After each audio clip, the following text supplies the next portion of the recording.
ప్రభాకర్ గారు మీకు ఆయన అన్న దాంట్లో మీ పంచుల కన్నా ఎక్కువ కనిపించిందా ఆయనకి ఆయన అన్న దాంట్లో? సరే ఇప్పుడు నా పంచులకు నేను అనుభవిస్తున్నా. నేను వేసిన పంచులకు నాకేం జరిగిందని తెలుసు.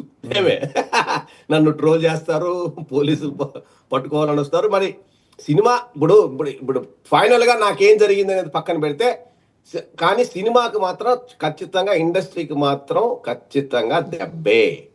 ఎట్లా అనేది మాత్రం ఖచ్చితంగా. అంటే దానికి కొన్ని పారామీటర్స్ ఉంటాయి మీ దగ్గర. ఆ పారామీటర్స్ ఏంటో చెప్పండి ఒకసారి.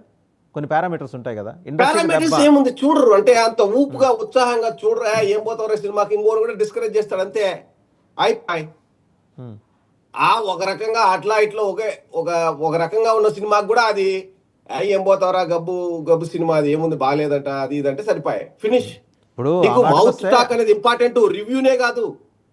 సినిమా కంటెంట్ ఉన్నా కానీ ఇంతకంటే గొప్ప మౌత్ టాక్ మీకు కృష్ణ గారు మండలాధీశుడు తీసినప్పుడు కనిపించింది. ఇంతకంటే కృష్ణ గారు ఈనాడు తీసినప్పుడు కనిపించింది.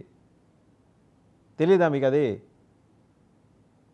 ఇప్పుడు ఆ ఎరాలో నేను అదే వస్తున్నా, అదే మనం ఆ ఎరాలో డైరెక్ట్ సినిమానే తీసేసాడు ఆయన. కానీ సినిమా తీసి రిలీజ్ చేశారు కానీ ఇట్లా అడపాదడపాగా వచ్చి ఊరికే ఇదేదో ప్రీ రిలీజ్ ఈవెంట్లు, ఇప్పుడు ఇవన్నీ ఇక్కడ ఆడ సినిమా తీశారు కానీ దాన్ని సినిమాలో నిమగ్నమై చూశారు. అది ఇది గిల్లి గెజ్జాలంటారు వీటిని. ఎందుకంటే ఇప్పుడు సోషల్ మీడియా వచ్చింది. అప్పుడు సినిమా డైరెక్ట్ చూసేస్తారు, ఎవరి అభిప్రాయాలు వ్యక్తం చేసేదానికి ఒక వేదికలు లేవు. ఒక్క టీవీలు తప్పితే, మీ మెయిన్ స్ట్రీమ్ టీవీలు తప్పితే ఇంకేమున్నాయి? ఇంకో లేకంటే ఇంకో సినిమా తీయాలి నువ్వు అంతే, అగైనెస్ట్ గా. అంతకు మించి వేదిక ఏముంది? ఒక మాధ్యమాలు ఏమున్నాయి చెప్పుడు? ఆ కాలంలో చాలా తక్కువ. రాజకీయాల గురించి మాట్లాడాలన్నా పేపర్లో రాయాల్సిందే, టీవీలో చూపించాల్సిందే. అప్పుడు సోషల్ మీడియా అనేది లేదు, ఏదీ లేదు, మాధ్యమాలే లేవు. ఇప్పుడు సో దానికి మీరు పృథ్వీని తప్పబడుతున్నారు. వ్యూహం సినిమా తీసిన రామ్ గోపాల్ వర్మని తప్పబట్టరా? వ్యూహం కూడా టార్గెటెడే కదా, పర్సనల్ టార్గెట్స్ మీద వెళ్ళింది కదా. అది కూడా అది అట్లా ఎత్తుకుంటే తర్వాత మన అదేది మర్డర్ సినిమా అదేదో వివేకానంద తీస్తారు కదా సినిమా. వివేకానంద ఏదో వివేకం సారా ఏదో చేశారు కదా, వివేకం. ఇప్పుడు వాటిని తప్పులు అది మెయిన్ స్ట్రీమ్ సినిమా. దానికంటే కూడా ఈ గిల్లి కజ్జాలు అంటారు చూడు, అంటే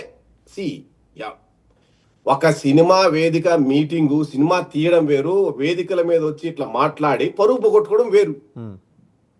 there is a big difference. ఇప్పుడు జగనన్న దగ్గరుండి వైసీపీ వాళ్ళ చేత ఇదంతా చేయిస్తుంటాడా, లేకపోతే ఆ సెక్షన్ దానిపైన చేసుకుంటూ పోతుందా? జగన్మోహన్ రెడ్డి అనే అతను యాక్చువల్ గా he doesn't like all these non sense. నేను బాగా గమనించిన అతన్ని. ఆయన ఏదో ముభావంగానో ముసిముసిగా నవ్వుకుంటాడే కానీ, but he doesn't have that acumen. అంటే ఈ విధమైన ఈ ఆలోచన సరళే అతనికి లేదు. అతని ఆలోచనలు వేరుంటాయి. చేస్తే ఒకవేళ ఎవరన్నా చెప్తే ఇట్లా జరిగింది, ఇట్లా పలానోళ్ళు మనోళ్ళు వయసు చెప్పి సోషల్ మీడియా చాలా గ్రేట్ గా చేసేసాము, వాళ్ళకి రాడ్లు దించేసాము అంటే ఏమన్నా అట్లా అంటాడేమో కానీ, నవ్వుతాడేమో కానీ, I don't think he enjoys a lot of like this. అతని కాన్వర్జేషన్స్, అతని బిజినెస్, అతని రాజకీయాలు అవి వేరుంటాయి.